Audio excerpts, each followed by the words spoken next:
Gracias por continuar aquí en Observatorio. Estamos hablando sobre el informe de la movilidad social en México 2013. Esta conversación que sostenemos con Enrique Cárdenas y Julio Serrano, al igual que todos los programas de Observatorio, pueden descargarse de nuestra página en internet, cuya dirección es www.observatorio2012.tvunam.mx. En nuestro bloque anterior veíamos las dificultades que tiene la gente que nace en el primer quintil, el 20% de los mexicanos de menores ingresos, para moverse de ahí hacia los quintiles intermedios y sobre todo hacia el otro extremo de la sociedad. Pero ¿qué pasa con la gente que nace en el quintil superior? Les pediría a nuestros compañeros si nos apoyan con una de las gráficas que presenta el informe. Aquí está, si nos hacen favor de explicarla. Pues aquí es prácticamente el espejo de la gráfica anterior. También, al igual que el quintil más pobre, aquellos que nacen en el quintil más rico tienen muy poca movilidad. Es casi un determinante dónde naces para los mexicanos más ricos. El 52%, que es todavía más de los que permanecen en el quintil pobre, aquí más de la mitad de los que nacen en el quintil más rico se queda como parte de los mexicanos más ricos. Entre el quintil más rico y el segundo más rico, estamos hablando que 78%, 80% de los mexicanos permanecen dentro de los mexicanos 40% de los mexicanos más ricos. Entonces, ahí la pregunta es, ¿qué tanto influye la posición socioeconómica de los padres en el futuro, en el éxito socioeconómico de los mexicanos? La respuesta en base a estas gráficas es en los extremos, mucho.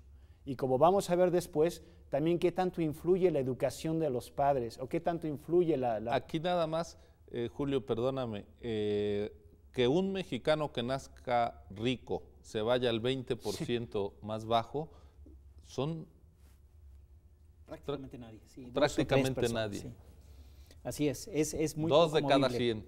Sí, así es muy poco probable que eso ocurra, lo cual implica que tienes mucha inmovilidad, como decía Julio, en los extremos. En la parte media, es decir, la gente que nace en el segundo, tercero y cuarto quintil, ahí sí hay un poco más de movimiento, no traemos la gráfica para eso, ahí sí hay un poco más de permeabilidad, pero lo dramático es eso, lo que tú mencionabas, parece una sociedad estamentaria en donde naces, prácticamente ahí te quedas. Y eso pues sí es muy dramático porque quitas, o sea, ¿dónde quedó el mérito? ¿Dónde quedó el mérito? ¿Dónde quedó pues el esfuerzo personal? Y lo que es quizás más serio, pues es el desperdicio de talento al final de cuentas, porque la gente que nace, digamos, sin oportunidades, no es que no tenga talento, es que no tiene oportunidades de poder salir, de que valga su propio esfuerzo y bueno, pues eso, como decía hace un momento, es muy desesperanzador para la gente. Porque el talento está repartido, digamos, muy democráticamente. Lo que vemos es que progresar es muy difícil y retroceder es muy difícil. Quizá yo adelantaría, Julio, estamos de cara a una sociedad donde el mérito individual importa muy poco. El esfuerzo que se haga, es decir, quizá muchos jóvenes, muchos mexicanos talentosos, por haber nacido en hogares pobres, se les van cerrando las puertas, y quizá mexicanos que no se esfuerzan, pero que nacieron en hogares ricos, pues tienen asegurada una vida en muy buenas condiciones sin ese esfuerzo. Es una sociedad que no premia el mérito. Y fíjate que eso es una tragedia, no nada más individual, es una cuestión también nacional, porque individualmente, pues obviamente imagínate la frustración de alguien que tiene la capacidad y está dispuesto a esforzarse para progresar y no puede por razones que son exógenas a la persona, pues eso es un precio importante. Pero a nivel nacional imagínate el talento que se desperdicia, como decía Enrique.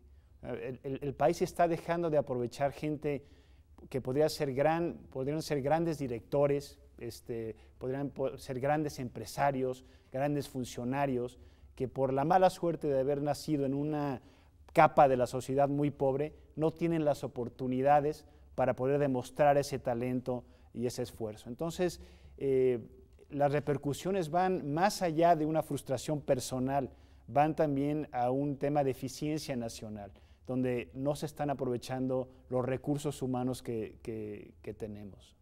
Y en el otro extremo, de que la falta de esfuerzo no importa si naciste en un hogar adinerado o podría haber mayor productividad, digamos, vamos a ponerlo así, ¿no? Ahora que se está hablando tanto de productividad, se refiere mucho al capital y la tecnología y tal, pero este es otro elemento de la productividad muy importante, que es de las personas. Entonces, esta falta de aprovechamiento implica de alguna manera el no estar colocando a nuestra fuerza de trabajo, digamos, de la mejor manera posible. Ahí también hay ese desperdicio y por eso estamos arrastrando bajas productividades. Clásicamente, el instrumento que se han dado las sociedades para aprovechar y potenciar el talento individual pasa por el sistema educativo y luego por el empleo y el mercado de trabajo. Ustedes analizaron qué pasa con la educación. Yo quisiera ver la gráfica, por favor, a nuestros compañeros de producción, que se refiere a la educación. Aquí tenemos la educación de los de origen más pobres. Si nos hacen favor de entender qué nos dicen estas barras.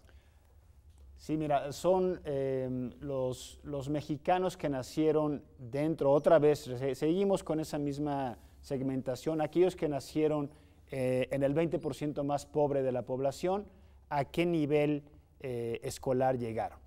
Entonces, aquí vemos que, por ejemplo, me parece que es 33% de aquellos que nacieron en el 20 más pobre completó primaria, 16% secundaria, pero solo 5% alcanzó la universidad. Entonces, como decía Enrique, se ha dado una mejoría en términos absolutos. Hay más mexicanos con nivel de primaria por lo menos, eso es una realidad. Ha habido unos avances importantes en términos de escolaridad en el país.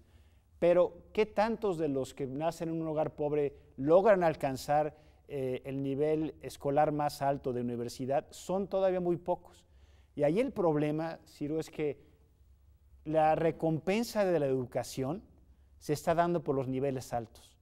Un mexicano que nada más acabe primaria, que ahorita hay más mexicanos que acaban primaria, ya está en la norma.